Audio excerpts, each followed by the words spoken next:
بسم الله الرحمن الرحيم السلام عليكم ورحمة الله وبركاته প্ৰিয় দৰ্শক মণ্ডলী আজি মই আপোনালোকৰ ওচৰত বিশেষ গুৰুত্বপূৰ্ণ ভিডিও এটা লৈ আহিছো আশা কৰো যদি ভিডিওটো ভাল লাগে তেনেহলে সকলোৱে শেয়াৰ কৰিব আৰু কমেন্ট কৰি জনাব আৰু আজি বিশেষ ভিডিওটো হৈছে আমাৰ সন্মুখত সবে বৰাত আহি আছে আৰু ৰমজান মাহ আহি আছে আৰু এই সবে বৰাত বহুত ব্যক্তিয়ে বিদআত বুলি কোৱা শুনা যায় বহুত মানুহৰ মুখতো শুনিছো যে সবে বৰাত বিদআত হয় সবে বৰাত উদযাপন কৰিব নালাগে অন ৰাতিৰ দৰে ভাবিব লাগে আৰু এই বিষয়ে শৰীয়তে বা ইসলামে কি কয় মই ক'বলৈ বিচাৰো যে আসলতে সবে বৰাত বিদআত নহয় সবে বৰাত ইবাদত কৰা ৰাতি হয় সবে বৰাতৰ দিনাখন বহুত ফজিলত ৰাখিছে বহুত সওয়াব ৰাখিছে যদি সেই দিনাখনৰ ৰাতি জাগ্ৰত থাকি ইবাদত কৰে বহুত ব্যক্তিয়ে বিদআত বুলি কয় আৰু যিসকলে বিদআত বুলি কয় তেওঁলোকে হৈছে শয়তানৰ ভাতৃ কাৰণ শয়তানে ইবাদত কৰাৰ পৰা বঞ্চিত ৰখাৰ কাৰণে এই বিদআত নামৰ অস্ত্ৰটো ব্যৱহাৰ কৰে যাতে ইবাদত কৰিব নালাগে সেইভাবে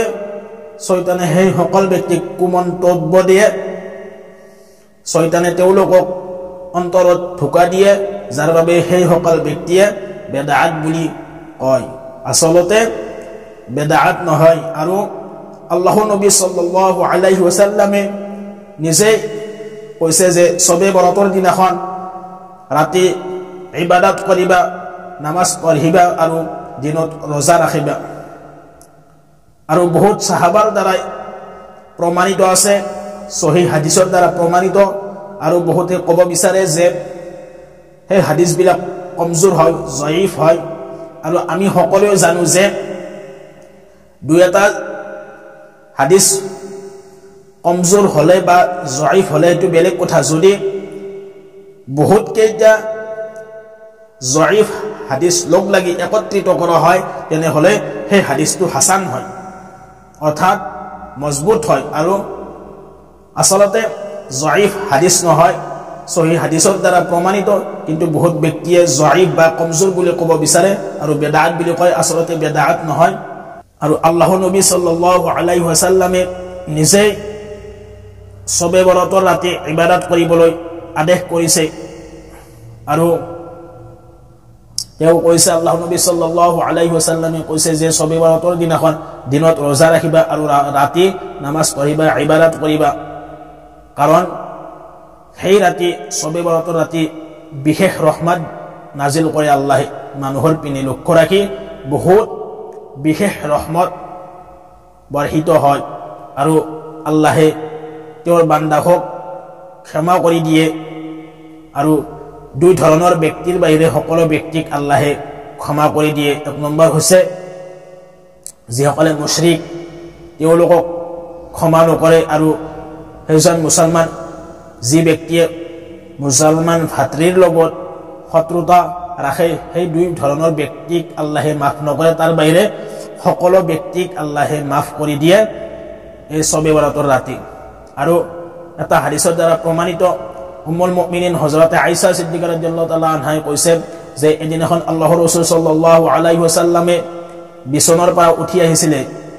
আৰু মই বিচাৰি গৈছিলো তেতিয়া আল্লাহৰ ৰাসূল সাল্লাল্লাহু আলাইহি ওয়াসাল্লামে জান্নাতুল বাকিৰ ফালে মুখ কৰি তেওঁ আকাশৰ পিনে চাই আছিল পিছত মোক ক'লে যে হে আয়েশা আল্লাহ আৰু আল্লাহৰ ৰাসূলে তোমাক অন্যায় কৰা বুলি ভাবিছা নেকি তেতিয়া উম্মুল মুমিনিন হযৰত আয়েশা সিদ্দিকা ৰাদিয়াল্লাহু তাআলা আনহা কৈছিল হে আল্লাহৰ ৰাসূল সাল্লাল্লাহু আলাইহি ওয়াসাল্লাম মই ভাবিছিলো যে আপুনি অন বিবি সকলৰ ওচৰত যোৱা বুলি তেতিয়া আল্লাহৰ নবী সাল্লাল্লাহু আলাইহি ওয়াসাল্লামে কৈছে যে শাবান মাহৰ 15 তাৰিখে অৰ্থাৎ শবে বৰাতৰ ৰাতি আল্লাহৰ বিশেষ ৰহমত নাজিল হয় আৰু আল্লাহে তেওঁৰ বান্দাহক এনেকুৱাকৈ গুনাহ মাফ কৰি দিয়ে যেনেকুৱাকৈ বনু কলব নামৰ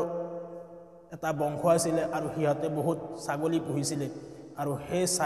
ছাগলীৰ উদাহৰণ দি কৈছে যে সেই ছাগলীৰ নমতকৈও বেছি মানুহক ক্ষমা কৰি দিয়ে আৰু আৰব দেশৰ সেই বনু কলবৰ বংশধৰ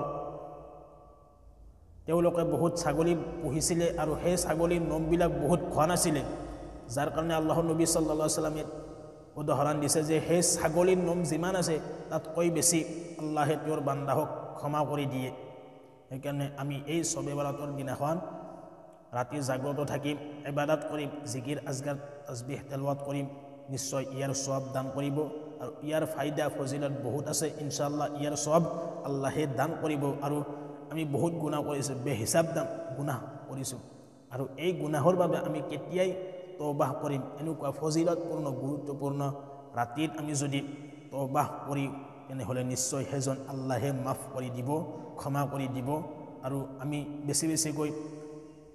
তেলাওয়াত কৰিম জিকিৰ আজকাৰ কৰিম নিশ্চয় আল্লাহে আমালোকক ইয়াৰ সওয়াব দান কৰিব আৰু হয়তো অতীতৰ গুনাহ মাফ কৰি নেকিলৈ পৰিৱৰ্তন কৰি দিব পাৰে যদি আমি আল্লাহৰ ওচৰত এটোপাল চকুৰ পানী পেলাওঁ নিশ্চয় হেজন আল্লাহৰ ওচৰত আমি কান্দা কটা কৰিব লাগিব আৰু এটা মই বিশেষ কথা ক'বলৈ বিচাৰোঁ যাতে শবে বৰাতৰ দিনাখন যাতে কোনো ব্যক্তিয়ে পিঠাগুৰি পিঠা নাইবা হালুৱা চুজি এইবিলাক যাতে ভগাই নুফুৰে কাৰণ এইবিলাক ভগাই ফুৰিলে নজৱানসকলে যুৱকসকলে ইবাদতত মশগুল নহয় কোনে পিঠাগুৰি দিছে কোনে পিঠা দিছে কোনে হালুৱা দিছে এইবিলাক বিচাৰি ফুৰে আৰু ৰাস্তাত ঘূৰি ফুৰে সেইকাৰণে